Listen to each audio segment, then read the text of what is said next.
We're starting now section 9.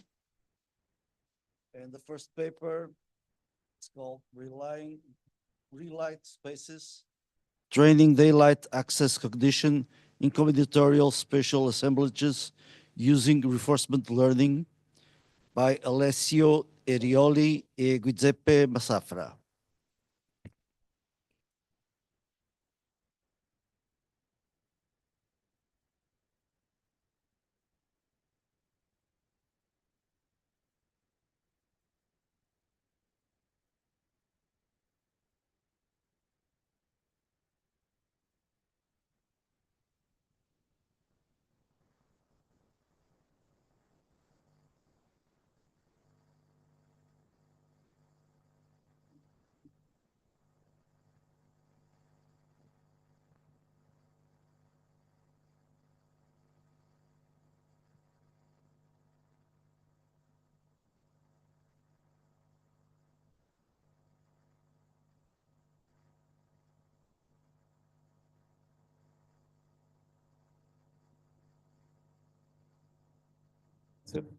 And assemblages by guaranteeing a minimum of solar exposure on the total resulting spatial systems.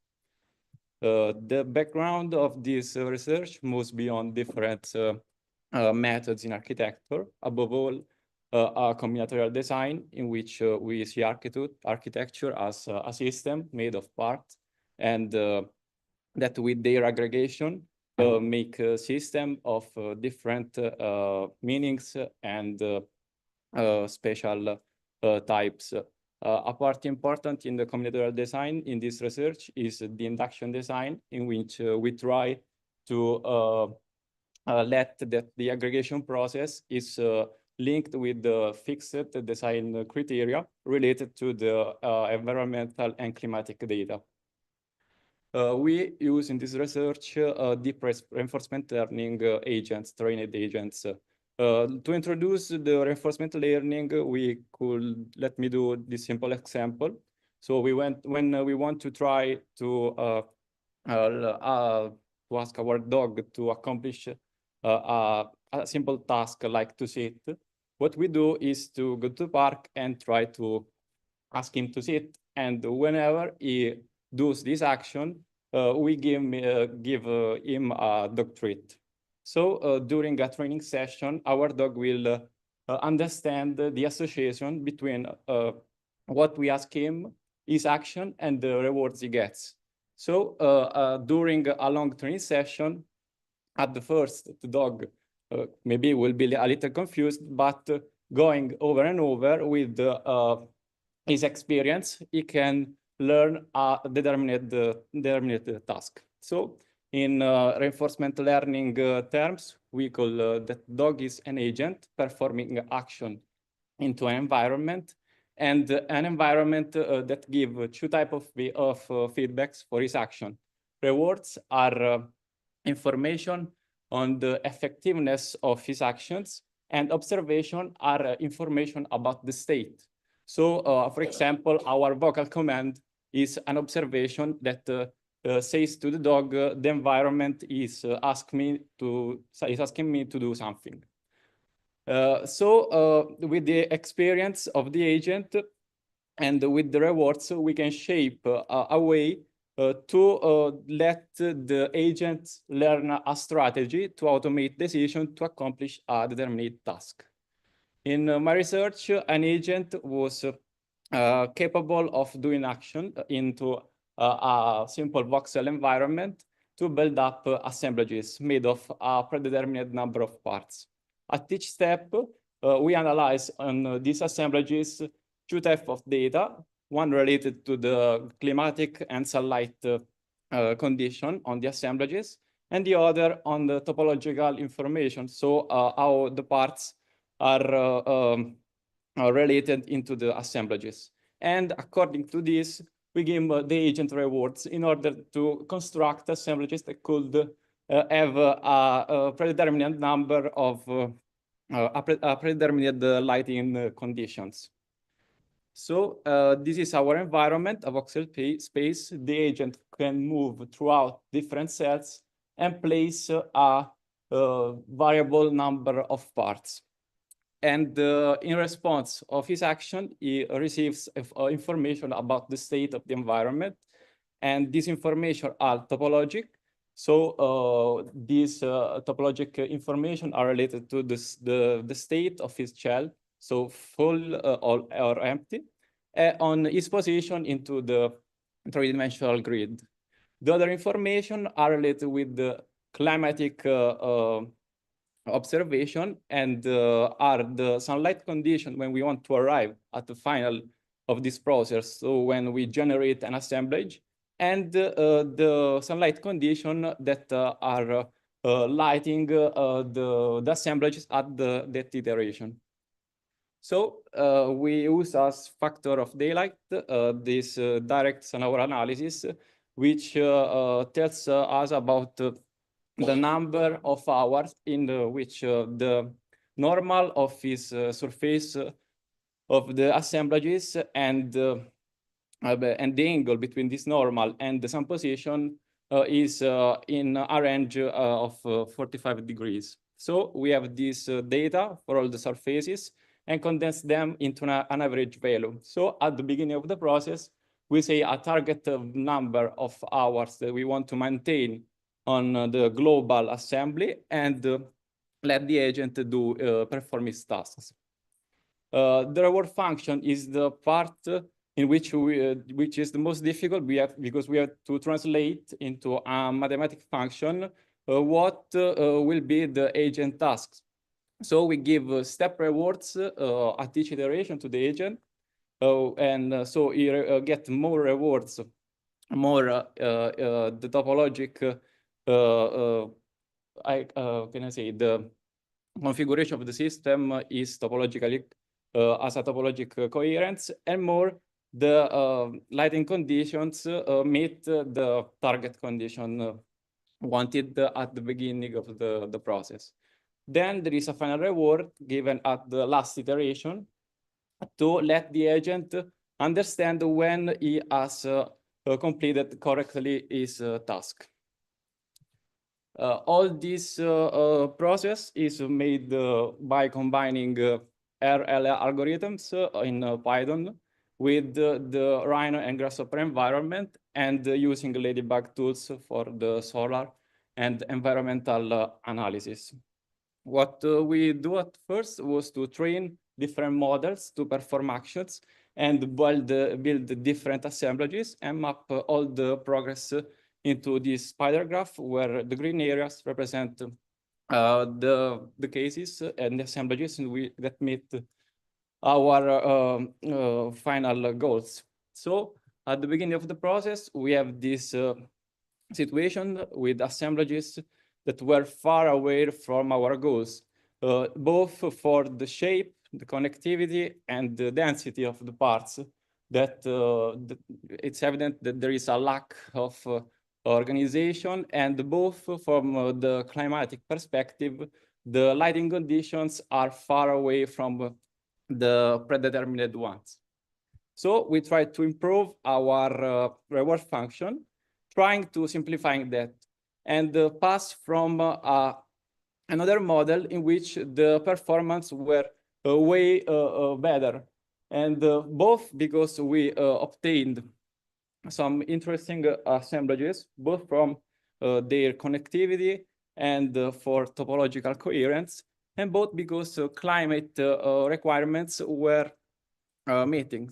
So at this stage of the process, we have a model capable of understanding, have a connection of the environment and the data that we are analyzing in this process, and capable of constructing assemblages just starting with his experience accumulated during the training processes.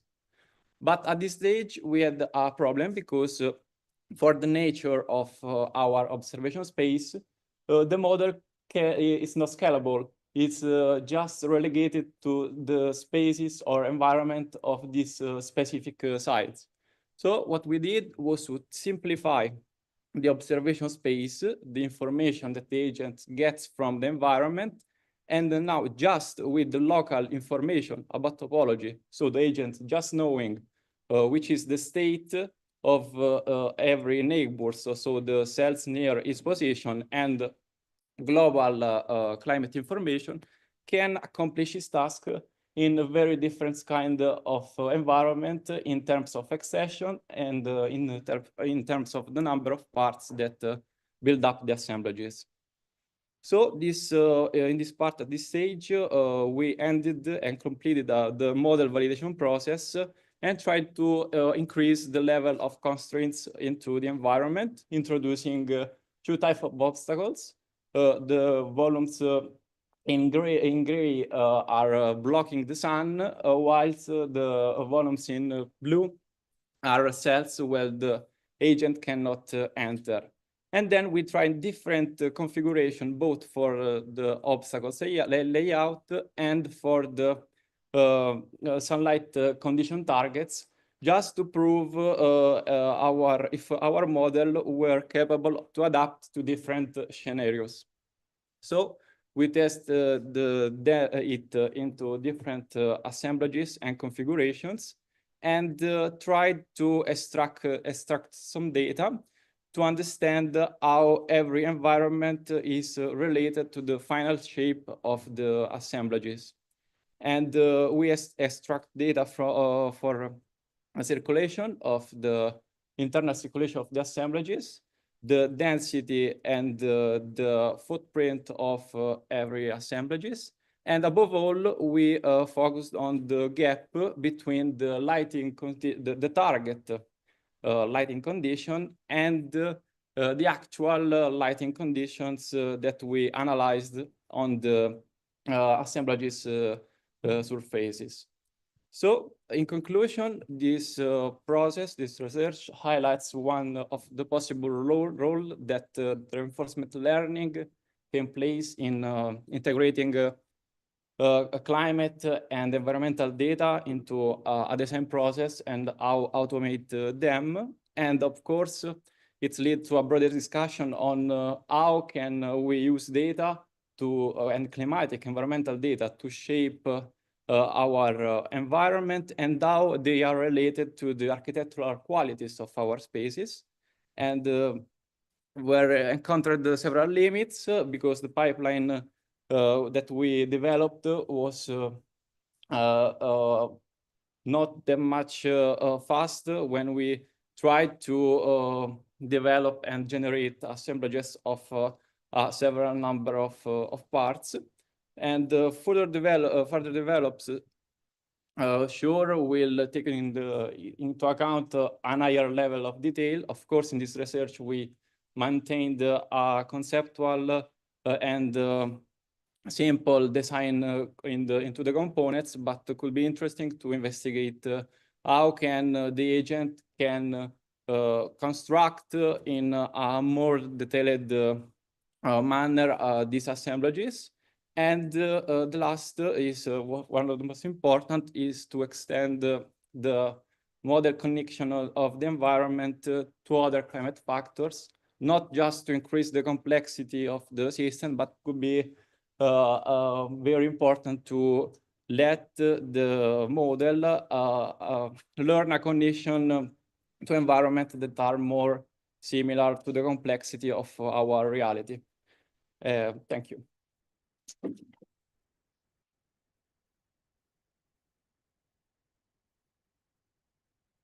Thank you very much.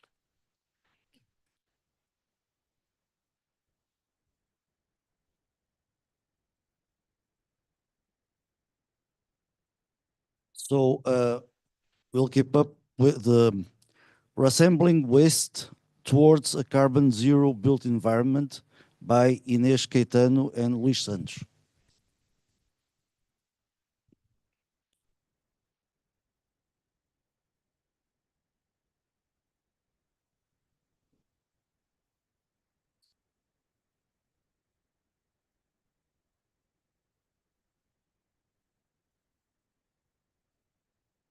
Is this on? No? Okay, I think this is on. Thank you so much for being here. And thank you so much for accepting my paper, at least for this presentation. This is an ongoing research that I'm doing with my dear colleague Inês Caetano here in Technical. While I'm in, although from this latitude, I'm in Aalborg University. And the title of our presentation is Reassembling Waste Towards a Carbon Zero Built Environment, and why this is so important. Because you probably already saw these graphs over and over again, but 37% of the carbon emissions or carbon equivalent emissions is related with the building industry. And there's a couple of similarity and correlation between also what is the energy that we spend in the building industry. So tackling, if we want to achieve decarbonization of our societies, tackling the decarbonization of the building industry is quite relevant. So what are the solutions out there? First solution is the radical solution, which is minimizing building activities, construction activities. So we should probably transform our building stock, adapt our building stock to increase intensity use of our existing building stock, particularly in Europe, because we have demographics that are shrinking, although geographically it's a more complex issue because a lot of people want to live in cities. But our building stock, we have a lot of building stock that is not being used at the most. The second solution is optimizing building and construction processes, such as energy efficiency, use low embedded carbon materials, such as bio-based materials, or then design for last. So if we are going to use a lot of carbon to make a construction, let's make that construction to last for a long period of time. A third approach is circular design, very popular a couple of years ago, such as design for disassembly, because it will facilitate the reuse of buildings and building parts, such as materials and components. But this reuse of building materials and material parts and components could also be linked with upcycle. That's why I'm addressing waste. All of these solutions are not self-exclusive, so they can work together with each other.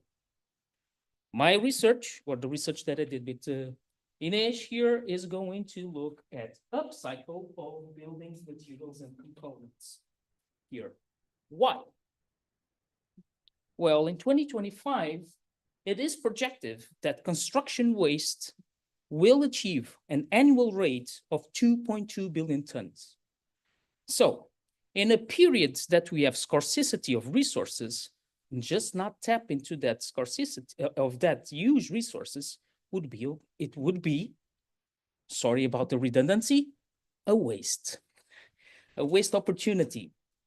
So, and architectural practices are already achieving this or looking at this. So we have a couple of examples, such as sorry if I'm going to mispronounce this, Villa Welpilu by Superu Studios in the Netherlands, and the Open Air Library by Cado Architects in Germany. But if you look at these buildings, they do not show, or their tectonic expression, actually, it's not linked with reusage of materials. It seems that they're quite normal buildings, although they are upcycle building waste materials. Probably the current office that is doing a lot of work in terms of upcycle building waste materials is the Lenager Group in Denmark. And this is probably their most emblematic project. It's called Resource Rose, which was using a huge building stock that would be demolished in the Carlsberg quarters or districts of Copenhagen.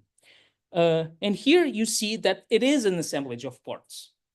We might say that this is completely new or it's in a new paradigm. I might point a question mark here because we are revisiting what late Roman Empire like folks were doing with spolia, and also early medieval time with spolia, which was reusing or tapping into the built environment as a material resource to make new buildings. So we are, again, revisiting and using that same strategies over again. So what is our research goals and hypothesis?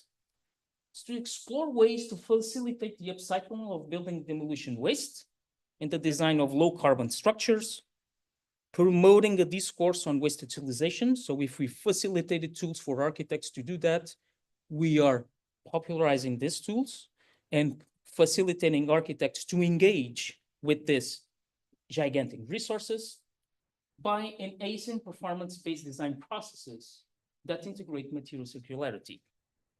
Our hypothesis that we can achieve this, or the first step to achieve this, is to develop the computational frameworks that leverages computational design, cradle-to-grave life cycle assessment methods, and building energy simulation.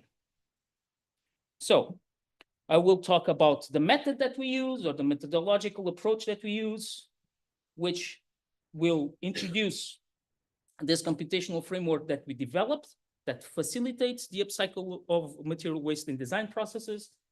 Then the experiments that two small experiments that we did, discuss the results, and conclude. So our methodological approach had 3 phases. The first phase is basically what I've been talking to you. It was a small literature review in order to identify current trends, gaps, and needs. The second phase was developing the framework, the computational framework. And this we use different methods such as algorithmic parametric design, search and optimization in design, and co-simulation by using tools that can perform life cycle assessment calculations and building energy simulation. Phase 3, we evaluate our framework to assess and test it if it's useful or not, using face validity tests. So if the results make sense or not, and if they will produce significant or relevant outcomes to design. Just a glimpse, if you are not very familiar with life cycle assessment. Life cycle assessment is an approach that stems out from industrial ecology, and it analyzes any type of product that is designed by humans and fabricated by humans holistically, from cradle, when we get the resources, the raw resources, transform the raw resources, implement the raw resources here, in our case in the building, then the operation phase, and then the end of life. So how do we decommission buildings and dispose of buildings? Lately, there's another phase that we are not there's a lot of uncertainty in that phase that is beyond the system, the typical beyond system boundary, which is phase D. So which is reuse, recovering, or recycle potentials of our structure. We are tapping into that because basically what we are using is other buildings waste material in order to make new buildings. Our computational framework is a modular one because it needs to be flexible, it needs to be used in different design scenarios, and entails the following modules.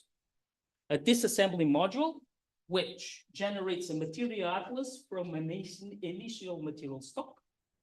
A design module that allows architects to design and establish certain constraints to their designs. A reassembling model that will reassemble the material atlas in order to achieve a specific design. And a simulation model, which will tell or inform the designer about the performance regarding global warming potential. And by a note, sorry, I didn't explicitly frame global warming potential here, but you will see an acronym, GWP. Every time that I'm talking about GWP, it's global warming potential. Basically is measured by kilograms of CO2 equivalent emissions. And also, building energy performance as well, simulation model, and the search and optimization model, which allows to parametric and search and optimization of both energy and global warming potential. Let's look at the first module, the disassemble module. The heuristic implemented is quite simple. It departs by the fenestrations that we can find in buildings and it starts slicing by using either horizontal cuts, vertical cuts, or a mixture of the cuts. When it cuts, it disaggregates or breaks the initial component into different parts and reassembles it into different types of material atlas. The design module allows architects and other designers to parametrically describe buildings or algorithmically describe buildings, depending on the way that you want to describe these buildings. It also allows architects and other designers to start pre-structure the existing material stock that they need to use by giving a specific goal, such as a wind-to-wall ratio. Giving a specific goal, the algorithm that is implemented in the design module will make a stochastic selection of the existing windows in order to achieve certain patterns of design within the wind-to-wall ratio. Here, what is implemented is windows could be distributed linearly, windows could be packed in certain regions, or windows could be randomly distributed in a facade. An example, to achieve a specific wind-to-wall ratio, the architect defines here 2 areas where he wants to place windows. Those areas are adjusted to fulfill the desired wind-to-wall ratio. Given those areas, the algorithm places the windows, and then those in those areas will be constraints for the packing solution of the remainder material that we have in our material atlas. And here it's very colorful. Colors do not indicate different types of material. It just indicates different. It doesn't indicate materiality, just indicates different types of material. And materials are decoded by material type and by dimension. This is the way that we encode typologies of materials. A couple of initial tests here with hypothetical material atlas, here to achieve the same purpose, wind-to-wall ratio 40%, and here the way that the algorithm allocates different wood panels, a mixture between wood panels and brick panels, and a mixture between brick panels and concrete panels into that facade. So this is the reassemble module, probably was the model that we needed to devote more effort to implement. Then we have the simulation model. The simulation model is basically a co-simulation tool. It uses Energy Plus by Climate Studio. Probably already know Climate Studio. It's a tool for daylighting and energy simulation for early stage design processes. Developed, stems out from the MIT research by Christopher Reinhardt. And here is Bombix. Bombix is it's a grasshopper front end for life cycle assessment calculations, and it is developed in ETH Zurich. It uses the Swiss database, which is basically very similar to the database that it has been used in Germany and also in Denmark. Then the search and optimization model can be used in 2 things: to inform the design model, to drive the design process, or also to optimize reassemblage usage. And uses of like it connects uses like Julia optimization package, and also native package that we can find, for example, in Grasshopper, and can use a wide variety of heuristics, from particle swarm optimization to genetic algorithms, etc. Here, what is important is that the designer needs to define an objective function that he wants to minimize or maximize, and also define the inequality and equality constraints. So, having set the system, we test the system into a design experiment. And we use the thesis, a master thesis that was produced in Aalborg University that was awarded, actually, got the award of the Sweco Transformation Award. and basically looks at the social housing, quote unquote, or social cooperative, because the terms are a little bit different in Northern Europe, that the government imposed because it was considered a ghetto, quote unquote. The government imposed that several buildings needed to be disassembled or needed to be demolished because the population, part of the population needed to be spread out to other social housing complexes. And this is the type of the donor buildings that we could find. The objective is to disassemble these donor buildings. And the aim for this speculative thing, design of experiments here, is to use our tool to design the facades of a 4-story office building to be inserted in the master plan developed by our students, which is this one. They share something in common and simplified because this is really the early stage or a prototype still, about like we established certain key elements that they will stay here in the outdoor wall. The things that could be changed would be the reused panel or the cladding and the insulation. There were variables here. And we already strive to have a wall assembly that is low, as a low global warming potential. The floor ceiling, they can just use reused or new wood parquet that could be found also in the material atlas. The ground slab, the insulation, it is a variable, and the roof, it is concrete. The ballast of the roof could be recycled and outsourced inside, and also the insulation will be a variable. So having this 4-story building with this envelope properties, we developed 2 experiments. First, it simulates a one-at-a-time iteration process that the designer can do. And here is 2 scenarios.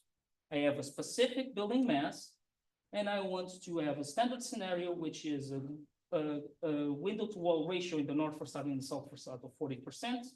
And then the designer tests different insulation materials with the objective of having an overall U value of 0.5 watts per square meter Kelvin. Then the alternative scenario, the designer tweaks the wind-to-wall ratio in the north facade and the south facade to optimize solar gains. Experiment 2 is a 2-phase optimization process where the shape of the building, the width and the length, is optimized to reduce energy use intensity. So the length of the building, the width of the building is optimized. The wind-to-wall ratio in the north and the south facade is optimized. It can vary between these intervals here. The U value of the different envelope surfaces could also be pre-optimized. And those pre-optimized values will serve as constraints for the second optimization, which is define the insulation materials that you can do and also define the allocation of material that you have in the material atlas. The pre-optimization goal is to minimize energy, building energy, and the optimization goal is to minimize global warming potential. They are correlated, as we will see. So in the first experiment, the fixed one, the one-at-a-time experiment, iterative experiment, these are the results. So here, blue indicates where the windows are allocated by our tool, and light gray, this areas here, indicates the usage of new material, which we decided to use oak wood cladding because it has a very low global warming potential. These 2 tables here indicates the distribution of the material between the standard scenario and the alternative scenario explored in this first experiment. And here we observe that the material distribution efficiency follows low global warming potential, as expected, because I'm using less material. I'm reusing more material, so I'm using less new material. Here we have the best solution and the worst solution. The worst solution is just using the extruded polystyrene as an insulation, and the best solution is using wood fiber. And also the best solution is the void area, so the inserted of new material in the facade is quite low. The reused materials, so the facades that could be applicable of reused materials only represent 20% of the total building surface area. So we could achieve more gains if we use more area where can we apply reused materials. Results. 70 to 85% of total global warming potential is due to operational energy. And this I will make a note, which is very important. The Danish energy system is already highly efficient, but nevertheless, energy operationality still is the biggest slice in global warming potential analysis. Regardless that Danish energy will be completely green, almost green electricity in 7 years from now. If we compare global warming potential across solutions, the different solutions, we could save 18% of carbon emissions. If we compare within the solutions, if we compare just by the same solution by reusing materials and using new materials, but the same materials, we can save 8 to 12% of carbon emissions. The experiment 2, so where we allow the system to optimize first for energy and then for global warming potential, we found that the system decided to maximize solar heat gains in the south facade, which makes sense, and minimize transmission losses through windows in the north facade. It also extended the building length in order to favor solar heat gains.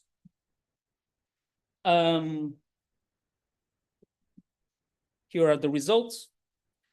It was less efficient in terms of material distribution because to optimize energy efficiency, it just generated longer facades.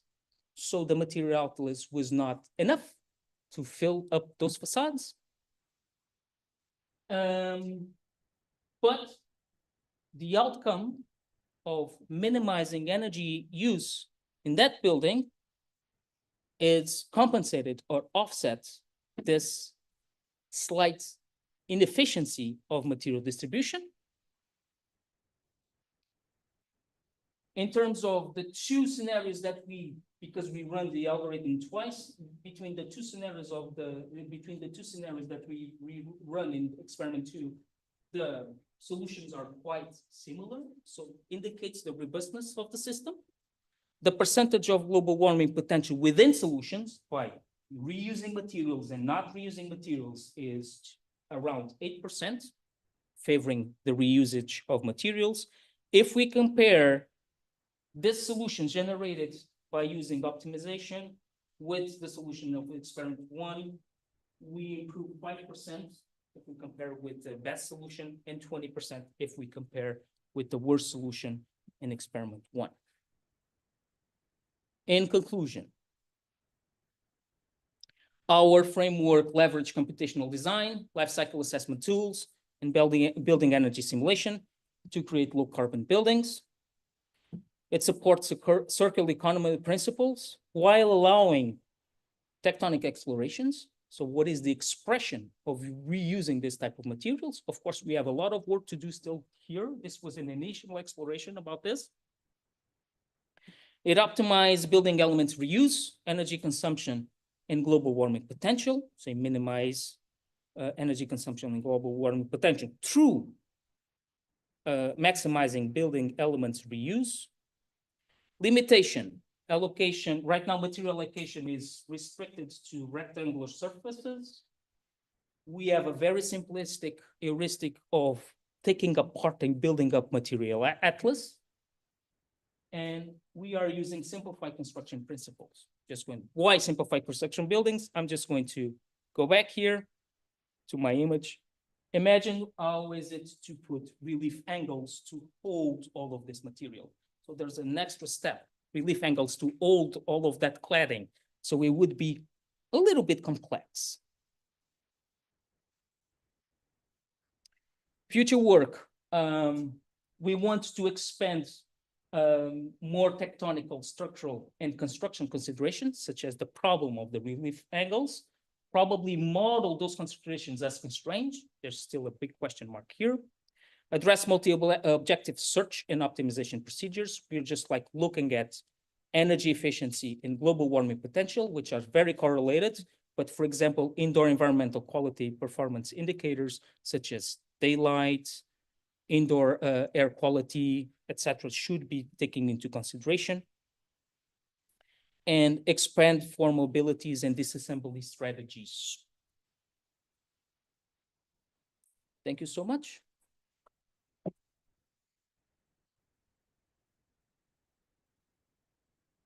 Well, thank you very much.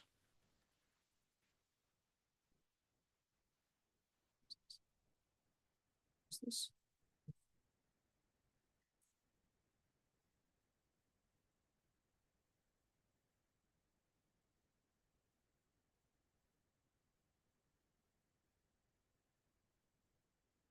So the last paper is entitled Optimizing Sustainability Through Digital Tools, Energy and Carbon Comparative Analysis of Brick, Concrete and Wood Frame Constructions in Coimbra Residences by Leonor Domingos.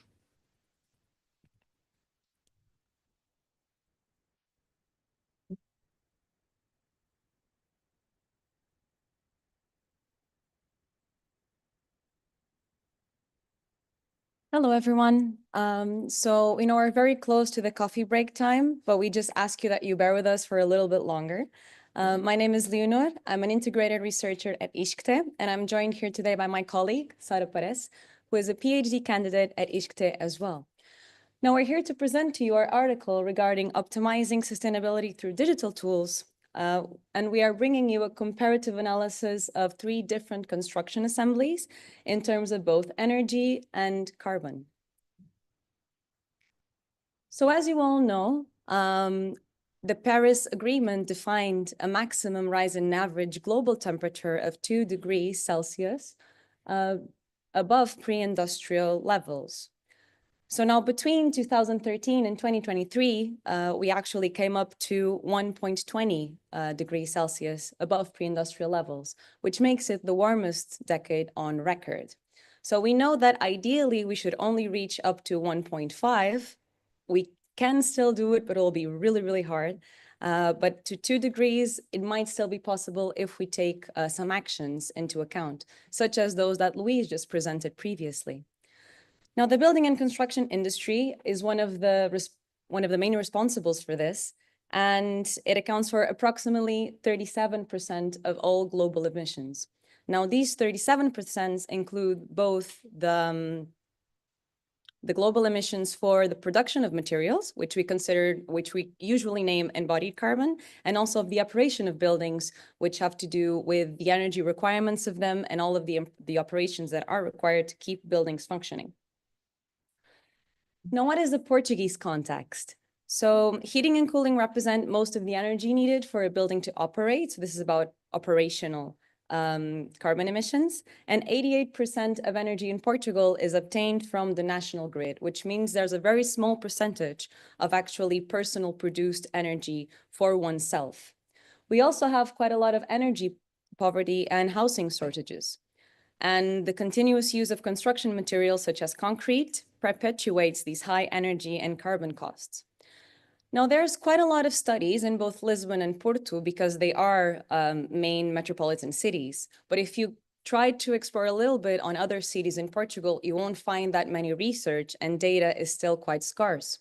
So specifically in the case of Coimbra, in 2021, 826 families faced severe housing deficits, also which prompted governments to actually have more initiatives in that sense, but it was also a consequence of not building previously.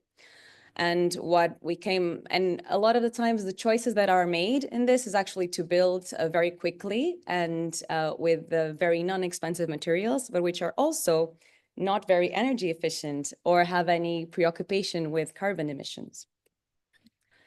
So for our research scope and objective, our main goal is to assist in decision-making in architecture and construction, specifically by assessing the embodied and operational global warming potential, the free-floating interior temperature of buildings, and the energy loads of different envelope options. In this case, we are using a single-family building, a single-family house in Coimbra, Portugal. So we assessed the global warming potential of this building at an early design stage.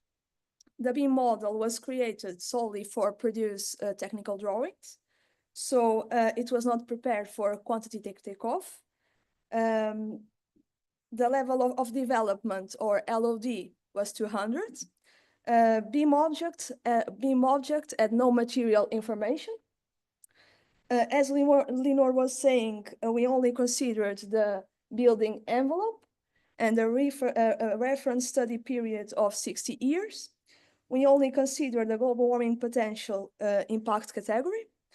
And the 1-3 product stage, the B4 replacement stage, and the Big 6 operational stage of the building life cycle stages. So regarding our methodology, what we did is we had the BIM model of our single family house that you can see there, which was classified with the Uniclass classification system. Then we used a specific plugin called Rhino inside Revit so that we could export the building into Rhinoceros and then into Grasshopper. And we have used the plugins Ladybug and Honeybee to address the building primary energy demands and energy loads. So after this, we assessed the global warming potential through a calculation or specific calculator. And you actually have an add-on which was developed by Sara here that you can check afterwards. We have a QR code that you can scan. And then finally, we analyze the best results and define what are the best performance solutions. Regarding our construction assemblies, we experimented with 3 different ones. 2 of them very used in Portugal, 1 of them not so much. So for the first option, what we did is that we considered brick walls, general brick walls, and a concrete flat roof and a concrete floor. So the concrete floor is general to all 3 options because in Portugal, even if you want to build a house with a different construction assembly, let's say wood, for instance, you are usually obligated to have a concrete floor by the bank if you ask for money to build. So we wanted to make sure that it was still an accurate representation of what happens in Portugal specifically. So on option 2, we considered aggregate concrete blocks, which are also very used. And then on option 3, we considered a wood frame wall and a wood frame flat roof. And again, the concrete floor is the same. For all 3 options, we use the same type of windows, which are double glazed glass windows, which have a very good performance. And so in order that we could make sure that the comparisons were adequate, we considered for all of the assemblies the same amount of insulation, because we know that wood and concrete would have different thermal conductivities, which could then have consequence in the analysis at the end. So for the energy simulations in Grasshopper, we have to define a couple of specific inputs. One of them is the number of occupants. So this was a 3-bedroom house, so we considered 6 people. We had to define a specific mechanical ventilation rate, which is the minimum that we consider usually for housing purposes. A rate of outside air infiltration, we considered the one for a normal building. So if you have, for example, a passive house building, this value is lesser. And if you have like a historical building, which we could consider a leaky building, it's quite more. So we use general values, which are also provided by Grasshopper. We considered also lightning density per area, and this is the value for LED lamps. If you use incandescent lamps, it's a whole different thing. An equipment load per area, we considered the normal housing values again, because if you have an office, it will be one thing. If you have a housing, it's a different thing. A simulation period of 12 months, so the whole year, and an occupancy schedule of 16 hours. This means that the 6 people that we are considering would be inhabiting the house at least for 16 hours a day. And with all this information, we conducted 3 different types of simulations. The first one, we do not consider any type of heating or cooling. We want to understand if the building is passively on its own comfortable for people. That's why we address the free floating interior temperature. And then the second one has to do with energy load. So I want to make sure that our building is always between 18 degrees and 26 degrees Celsius so that it is comfortable for people all year long. And here I can assess the amount of cooling energy and heating energy that I require. So this here is an overview. I know you can see everything, all of the nodes very clearly. This is an overview of our simulation script. So here at the left, what you have are all of the construction assembly. So each node defines a specific layer of material. Then in the middle, you have our geometry with all of the inputs that I just explained to you previously. And then here you have the Energy Plus simulator, because Honeybee and Ladybug use the Energy Plus engine to conduct the simulations. And then afterwards, we would get our results, our exported results. For the energy simulation results, as it was somewhat expected because of questions of thermal conductivity. So the third option with the wood frame wall was the best options in terms of the less total thermal load that we achieved. However, it is interesting to see, probably because of the amount of insulation that we use, that all three options are comfortable for human use throughout the whole year. So if we would consider these options, so passively the building would be comfortable. But if I wanted to make sure, because this shows the average, not the minimum and maximum, if I wanted to make sure that the interior temperature would remain between the 18 and the 26, I would require this amount of cooling and heating energy. And so option 3 would be our best option, almost by less 2,000 kilowatts per hour for option 2 and around 1,300 kilowatts per hour for option 1. To assess the global warming potential, we used a methodology developed during my PhD. This methodology defines 3 methods for quantity takeoff and for linking LCA data to BIM objects, depending on the level of development and on the design stage. This will allow a continuous monitoring of environmental impacts throughout the design. This tool is available now as a Revit add-on. If you want to install it, you can just in the first QR code. And we have also a publication if you want to know more about these 3 quantity takeoffs methods. In this work, as the model was at an early design stage, we used a method that was adapted for buildings with low level of development. This solution consists of creating a catalog of construction options that are stored in an external database. The uniclass code links the absolute quantities in the BIM model and the relative quantities that are in the external database. This approach resembles the grasshopper thermal model that Leonor was talking about. What we normally call the shoebox model, which consists of 2D surfaces. This approach means that we don't need to remodel the BIM model to simulate different material options. In this table, we have the results of the simulation. We can see that option 3 performs better than option 1 and 2. A1 and B4 are the embodied carbon, and B6 the operational carbon. Here in this graphics, we can see the embodied carbon by construction elements. And of course, we can see that, as expected, that the floor and the roof are the major contributors. And here we can see the global warming potential over time.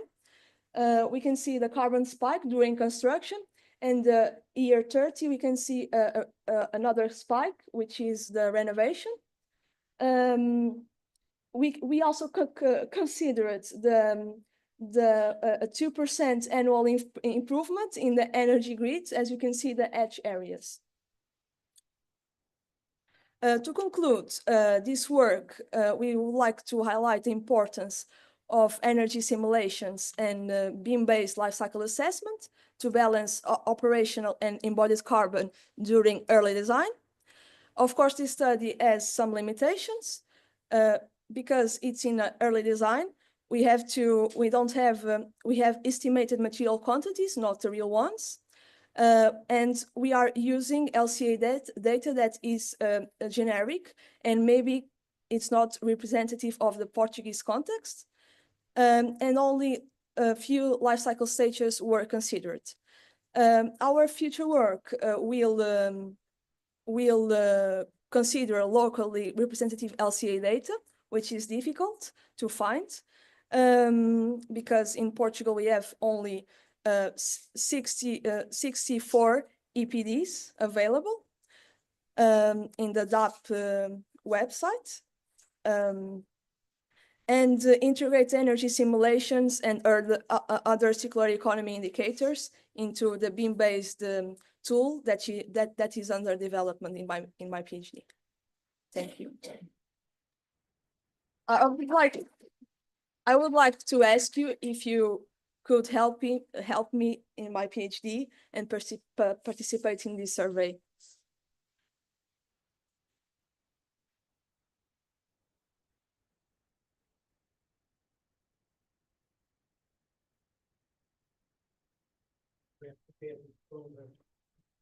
Yes, we would very much appreciate it.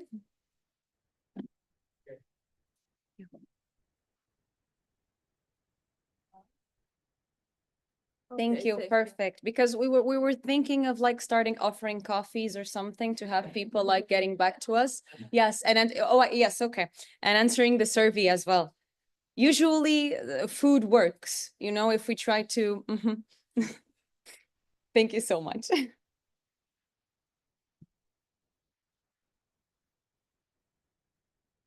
Okay, very well. So I would like to invite the authors to come here, explain. By answering some questions from the audience. Okay. I forgot about the microphone. So if you please.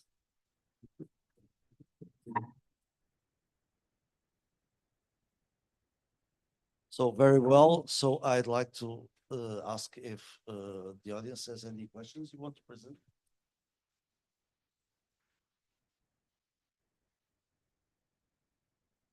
Thank you very much, all everybody, for very nice presentations. But I specifically would like a few questions to Louis.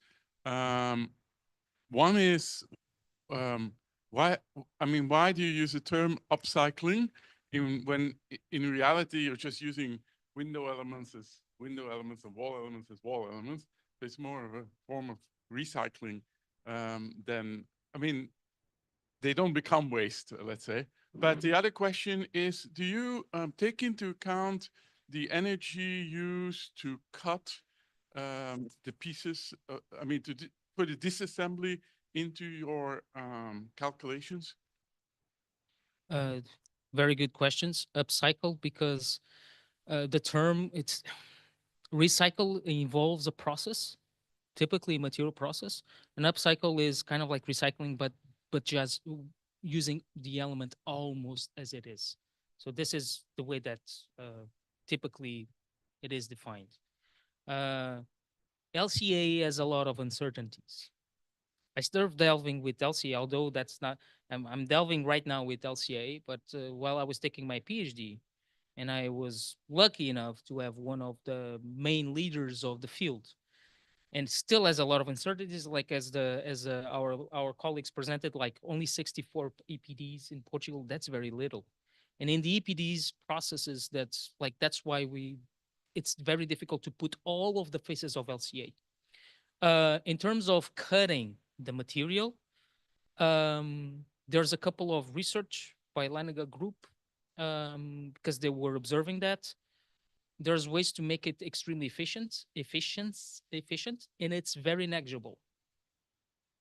Recycling stuff, then it depends the size of the cutting, if it's very large or if it is very small. One of the things that we observe in our research is it's way more easy, more efficient if we cut very small pieces If we disassemble in very small pieces, it's the distribution or the reuses of those pieces or those elements. It's quite efficient, but you have more cuts. There's more laboring involved. There's more energy involved. But typically, depending on the cuts that we are using, the way that we take apart stuff, typically it's not a very carbon intensive process. Now, recycling, it is a very carbon intensive process. Now, upcycling, as I defined it to you, it's not. Is that, did I answer the questions? Thank you very much. Does anyone else wants to ask any question? Well, apparently not. So you're perfectly, yeah, absolutely no doubt. Very well. So I'd like to thank everybody. Thank you very much for your presentations. And we're going to make a break now for taking coffee.